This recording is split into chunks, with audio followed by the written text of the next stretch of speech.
hello and assalamu alaikum friends, welcome to Afsheen's recipes. இன்னைக்கு நம்ம recipe சேனல்ல சூப்பரா குவிக்கா செய்யக்கூடிய ஒரு ஸ்வீட் ரெசிபி தான் நம்ம பார்க்க போறோம். அகர் அகர் புட்டிங் கடல் பாசின்னு சொல்வாங்க. எப்படி செய்யறது நம்ம பார்க்கலாம் வாங்க.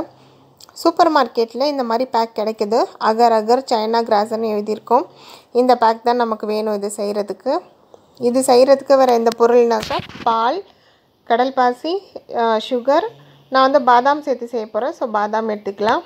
இது மட்டும் இருந்தா போதும் 10 மினிட்ஸ்ல செஞ்சிடலாம். இது வந்து சின்ன சின்ன பீசஸா நம்ம நறுக்கி எடுத்துக்கலாம். கத்தில கட் பண்றதுக்கு கொஞ்சம் சிரமமா இருக்கும். சோ இந்த மாதிரி சிசர் வச்சு பாதியா எடுத்துக்கலாம். 1/2 லிட்டர் பால்ல தான் நான் இப்ப செஞ்சு காமிக்க போறேன். சோ 1/2 லிட்டர் பாலுக்கு பாதி அளவு நான் சின்ன சின்னதா நறுக்கி எடுத்துக்கிட்டேன். அடுத்து இதுல வந்து கொஞ்சம் ஹெல்தியா இருக்கணும்ன்றதுனால நான் பாதாம் சேர்த்திருக்கேன். உங்களுடைய ஆப்ஷன் தான். இது சேர்க்கனாலும் சேர்க்கலாம், இல்லாமலும் பண்ணலாம். பட் சேர்த்து பண்ணா இந்த பாதாம் பாலோட சேர்ந்து கொதிக்கும்போது சூப்பரா இருக்கும். பாதாம் ஃப்ளேவரும் இருக்கும். இதுக்கு நான் ফুল ஃபேட் மில்க் எடுத்துர்க்கேன். இல்லனா நீங்க க்ரீம் மில்க் கூட சேர்த்துக்கலாம். 1/2 லிட்டர் பாலுக்கு 1 கிளாஸ் தண்ணி ஊத்தி கொதிக்க விடுங்க. ஒரு டைம் கொதிச்சு முடிஞ்ச உடனே நம்ம சீவி வச்சிருக்க பாதாம் அது கூட சேர்த்திடலாம்.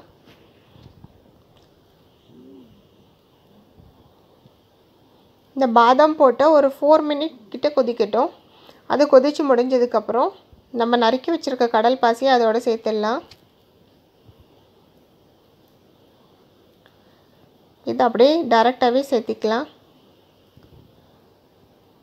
இது அகர் அகர் சேர்த்த உடனே பால் பொங்கி வரும். சோ ஒரு கரண்டி ஏதாவது வச்சு லைட்டா கிளறி விட்டுருங்க. இது கொஞ்ச நேரம் கொதிக்கணும்.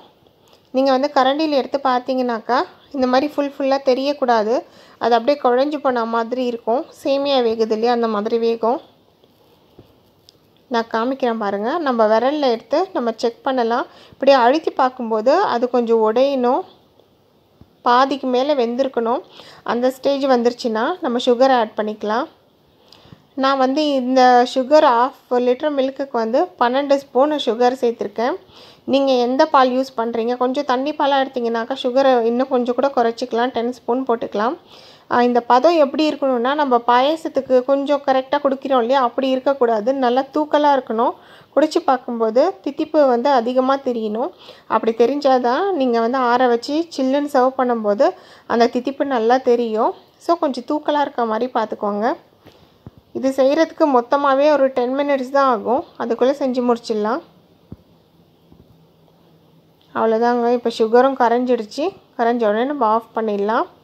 எந்தெந்த ஷேப்ல நீங்க இது வரணும்னு நினைக்கிறீங்களோ அந்த மாதிரி பாத்திரத்துல மாத்திக்கலாம்.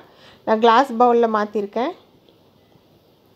இத மாத்திட்டு அப்படியே விட்டுருங்க. ஃபேன்ல அது அப்படியே ஆறட்டும். ஆறுனதுக்கு அப்புறம் நல்லா செட் ஆயிடும். இப்போ நான் செக் பண்ணி காமிக்கிறேன். பாருங்க இந்த விரல் உள்ள போகவே இல்ல. சூப்பரா கேக் மாதிரி செட் ஆயிடுச்சு.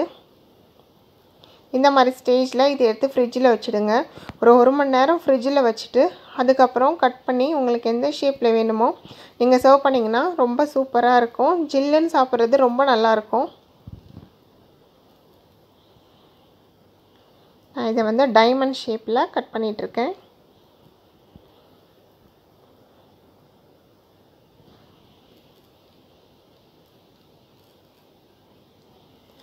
இது வந்து கண்டிப்பா ட்ரை பண்ணி பாருங்க. மொத்தமாவே ஒரு 10 மினிட்ஸ் கிட்ட தான் ஆகும். அதுக்கு மேல ஆகாது. ரொம்ப சீக்கிரமா குவிக்கா செஞ்சிடலாம். இது செட் ஆக மட்டும் தான் கொஞ்சம் டைம் பிடிக்கும். இதனுடைய டேஸ்ட்டுமே ரொம்ப நல்லா இருக்கும். பாருங்க சூப்பரா கேக் மாதிரியே வந்திருக்கு. ரொம்ப நல்லா இருக்கும். பால் சாப்பிடாத பால் குடிக்காத பசங்க எல்லாம் ரொம்பவே விரும்பி சாப்பிடுவாங்க. நீங்க வீட்ல இத கண்டிப்பா ட்ரை பண்ணி பாருங்க. ட்ரை பண்ணி பார்த்துட்டு இது எப்படி இருக்குன்னு எனக்கு கமெண்ட் பண்ணுங்க. இந்த வீடியோ உங்களுக்கு பிடிச்சிருந்தா லைக் பண்ணுங்க, ஷேர் பண்ணுங்க. மறக்காம என்னோட சேனலை சப்ஸ்கிரைப் பண்ணுங்க. Thank you friends.